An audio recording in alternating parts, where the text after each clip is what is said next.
Hi, I'm Stuart Jay Raj and welcome to this episode of Wag the Dragon. Last month, I had to make an emergency trip across to Shanghai in China. Now, what happened during that trip startled me. It really shocked me, even after all of these years working in China. But there were some fantastic business lessons that I could take away from it. And not only could they help me, but I really believe that if you're doing business in Asia, and especially China, these lessons are going to help you. Are you doing business in Asia? Let me know about it in the comments below. I really want to hear, and especially if you've had any experiences in China.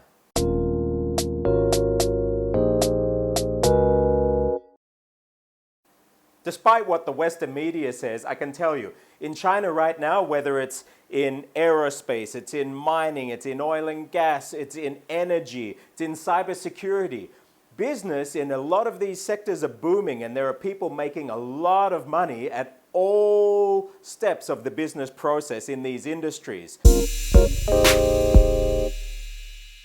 I have one client in particular that's from one of these industries, and we've been working for about 18 months on putting a deal together, a project with a company in China. This company was a private company, however, a lot of the people in there, as with many of these companies, used to work for state-owned companies. And so they'd come out and they'd set up this company, and it was a very ambitious company.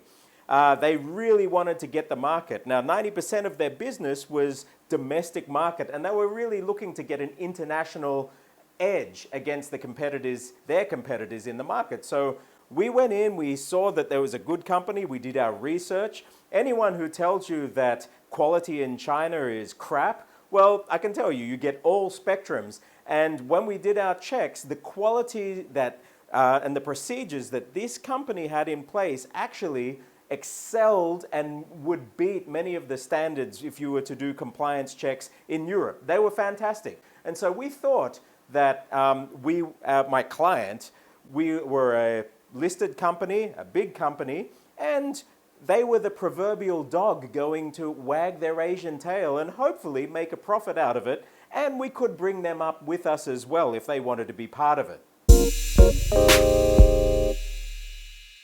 We did the usual Chinese thing. We wined and dined, and they wined and dined us over the year.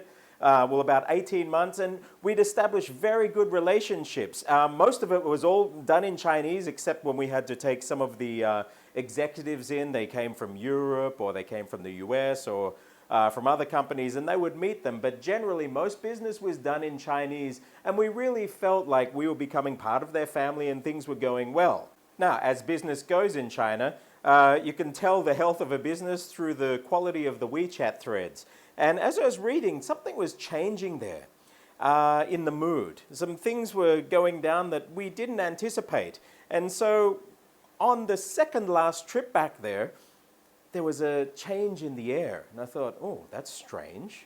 The messages that followed actually confirmed our suspicions that something was probably changing there and we should do something about it. That's when I thought, okay, this is getting serious. I'm going to have to jump on a plane and see what's going on. Now, to understand what happened, you've got to understand a few things about doing business in China. One, while it might seem like a good idea to go in and do a JV, partner up with a company there, you've got to understand in the Chinese culture, JVs are probably not desirable, and competition is sin. If you're another company and you're not them, well, that's sin. You don't really want to have to share that with you, especially if you're growing and you're going to be sharing those profits. The other thing to understand is that, as was mentioned, blood is thicker than water. And so if you're a foreigner going in there, where's the loyalty going to lie? Is the loyalty going to lie with people within the country or people outside of the country? I can tell you that country comes first in China. So understanding that monopoly is king over there, and even if you're a small company, your ultimate ambition is to be king, you do not want to bring somebody else into the mix if it doesn't have to be. Now, on top of that, the other thing that you have to understand is that while we might see it making business sense, there's always another element.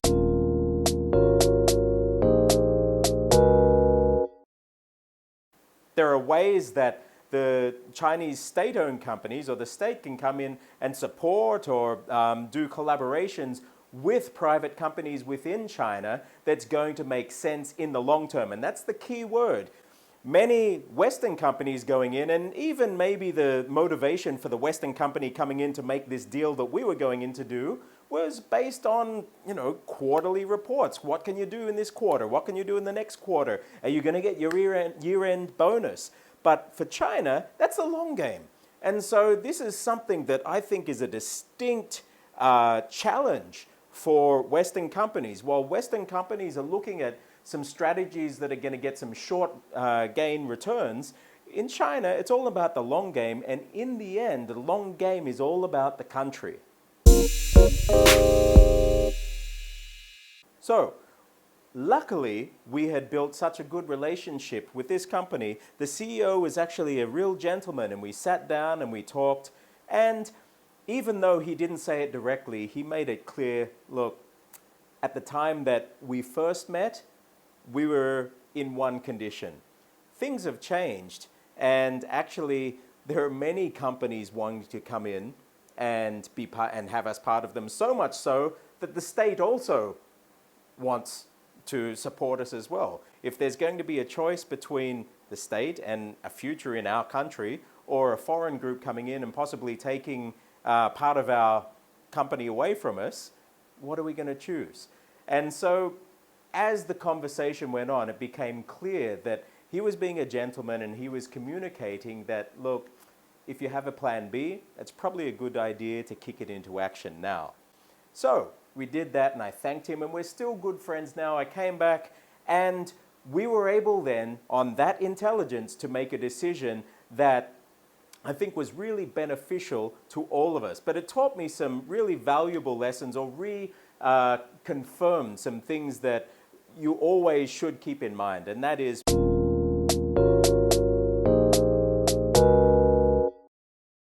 one, in China, money cannot buy loyalty. They'll say thank you very much if it's a good opportunity, but in the end, loyalty is not bought, it's earned.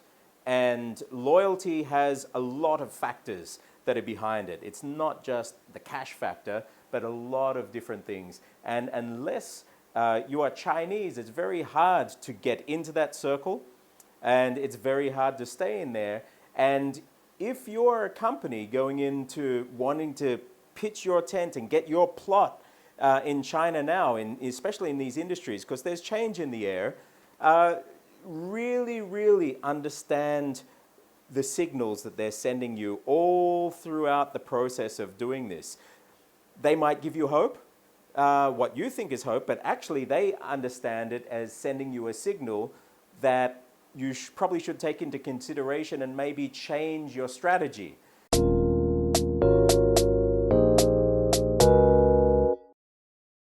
I see a lot of Western companies go in, they don't hear those signals, and the interpreters or fixers, if they have them on the ground, it's not their job to interpret signals, it's just their job to interpret language. And so when the language is interpreted, it sounds like one thing, but the signal has told another. So, to cut a long story short, the fact that we were able to foster such a good relationship with these people put us in a position where they could communicate to us that very important intelligence or very important information that would save us as well and protect us. And to this day, we still have a very good relationship with them, but we're able to take another strategy where both of us grow. And this, in fact, is what Wag the Dragon is all about.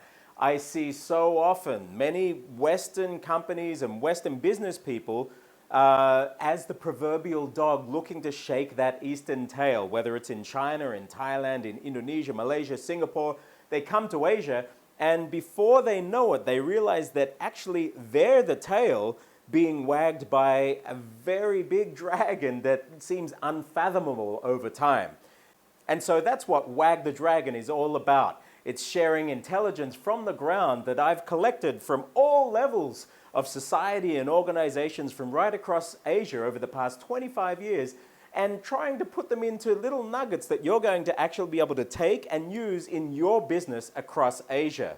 And so here you can actually see the little logo that I've used there for Wag the Dragon. That's actually the top section of the 繁体字, the traditional character for dragon, 龙 in Chinese. And all the countries across Asia have the concept of dragon. And if you're doing business here, maybe you're not going to be able to wag the dragon, but at least you're going to be able to have your eyes wide open and you'll know when you're actually being wagged by the dragon. So if you haven't subscribed yet, click subscribe down below and like, and click the bell as well, because that means that every time I put a new clip up with these pearls of wisdom that come from the ground across Asia, they're going to be able to help your business and the way that you interact with people across Asia. I'm Stuart Jay Raj. Thank you so much for watching this episode. Don't forget to comment down below and tell me about your experiences working across Asia, and in particular in China. Hit the subscribe button, and I'll see you in the next episode.